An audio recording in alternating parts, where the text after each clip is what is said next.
Labas rytas visiems, čia laida NKTV ir aš Ernestas Janušas. Beje, daug kas jūsų Facebook'e rašo, kad 11:00 sekmadienį yra labai anksti. Come on, ar tikrai 11:00 yra anksti? Nejuokaukit. Seniau mūsų laidą rodydavo netgi 9 ryto. Buvo ir toks laikas kažkada istorijoje.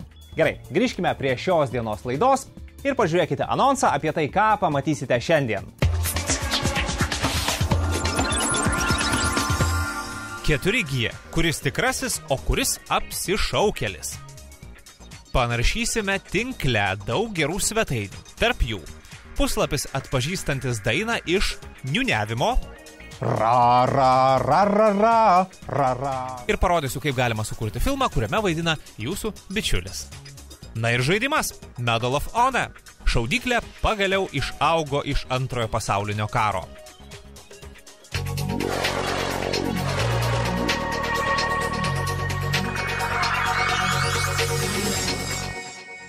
Ir kaip visuomet pradėkime laidą nuo technologijų naujienų. Pirma technologijų naujiena susijusi su bakterijomis. Pasirodo, kad ant jūsų mobiliojo telefono paviršiaus jų yra labai daug. Britų tyrėjai nustatė, kad ant mobiliako gyvena vidutiniškai 18 kartų daugiau bakterijų nei, paklausykite, ant tualeto durų rankenos.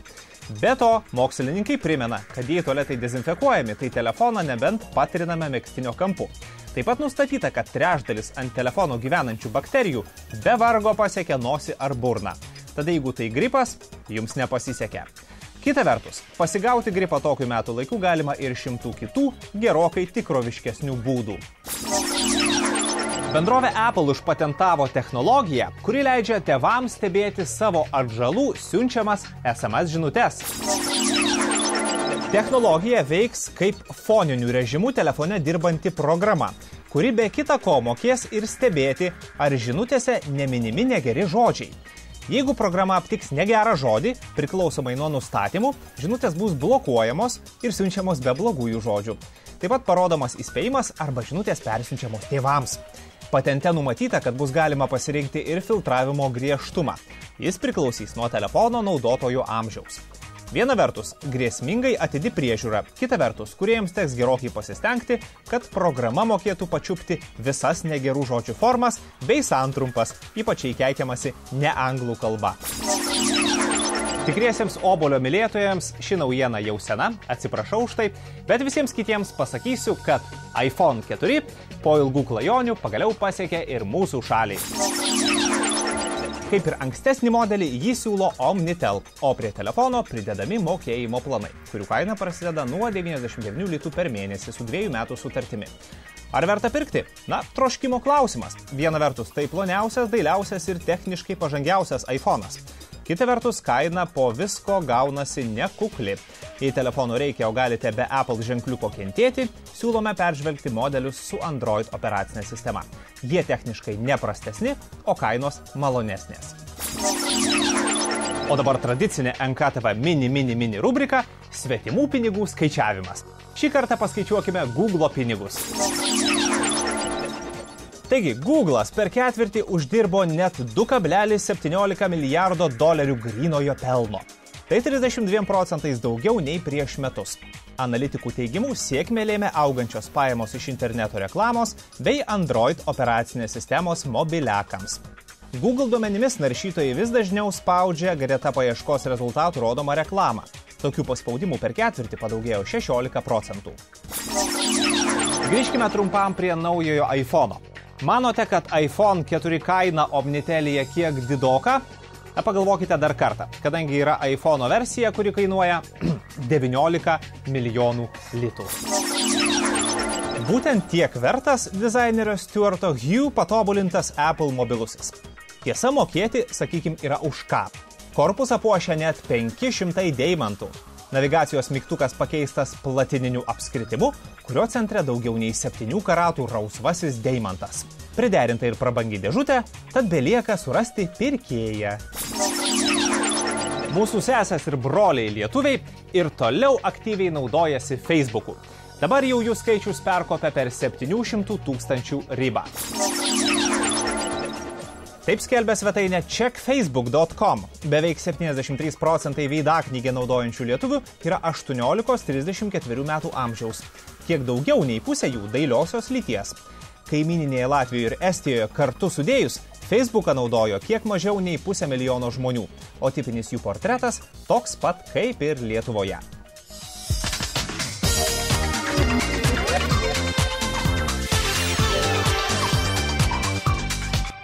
Pastaruoju metu lietuviškosios žiniasklaidos erdvėje pastebite turbūt pranešimus apie Lietuvoje netrukus veiksiantį, o galbūt jau ir veikiantį 4G arba 4-osios kartos mobilųjį internetą. Mes nusprendėme išnarplioti šį klausimą ir sudėlioti visus taškus ant I. Dar nenutilus aidams apie 3-osios kartos internetą, ausį jau gerus metus skrodžia naujienos apie 4G ryšį. Ką apie jį žino gyventojai? Nutarėme pasteirauti praeivių Vilniaus centre. Manau, greitesnis. Greitesnis. O gal žinau dar kas teikia? Ne. Niekur tai Neteko apie negirdėjau. 4G girdėti? Ne. Žinau, kad teikia Mezonas, greitaveika turėtų skirtis ko gero. Nu, tai tiek ir žinau.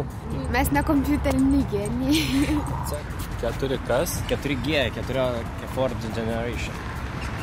Turėtų būti geresnis.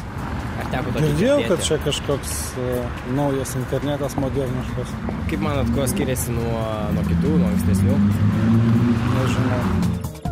Rezultatai nenustebino. Mezon rinkoje dirba ne pirmi metai ir drąsiai pristato teikiantys 4G ryšį. Apie 4G bandymus prabilo Omnitel ir Tele2, tačiau čia reikalai tampa jau nelabai aiškus. Mobiliai operatoriai milžiniškų biudžetų bendrovės bando tai, kas sėkmingai veikia ir lyg ir išbandyta. Pasirodo, ne viskas taip paprasta. Pavadinimas 4G nėra visai tikslus ir aiškių ribų neturi, skirtingai nuo 3G. Po juo gali slėptis kelios skirtingos technologijos, o sužinoti, apie kurią tiksliai kalba, ne visuomet lengva. Technologija turėtų, sakykime, kelis šimtus megabitų per sekundę greitį pasiekti. Tai reikia pabrėžti, kad šiuo atveju deklaruojamos 4G technologijos, ko gero, dar negali pasigirti tokiomis spartomis ir tokiamis galimybėmis. Lietuvoje leidimus megzti 4G ryšio tinklą šiuo metu turi 3 įmonės. Tai Lietuvos radio ir televizijos centras, kuriam priklauso Mezon, taip pat bendrovės Baltikum TV bei Nelti. Ryšių reguliavimo tarnybos atstovas savo žodyne vengia termino 4G. O vietoj jo vartoja sudėtingesnė, tačiau tikslesnė savoka – IMT Advanced. IMT Advanced tai yra 100 megabitų per sekundę judriam priėmimui. O šiuo metu Mezonas galėtų pasigirti, geriausiu atveju tikriausiai kokių 10 megabitų per sekundę. Tai toli gražu ne 100. Šiuo metu dar 3 bendrovės eksperimentuoja, naudoja dažnius nekomerciniam naudojimui, eksperimentuoja UAB Omnitelis, Bitė Lietuva ir Tele2. Tas laikas nėra labai taip apibrėžtas griežtai, tai gali užtrukti pusę metų, gali ir keletą metų. Viskas priklauso nuo pasiruošimo, nuo galimybių investuoti ar ne į tinklus ir taip pat kažkiek laiko užima ir pati procedūra licenzijų, sakykime, leidimų naudoti radio dažnius išdavimui.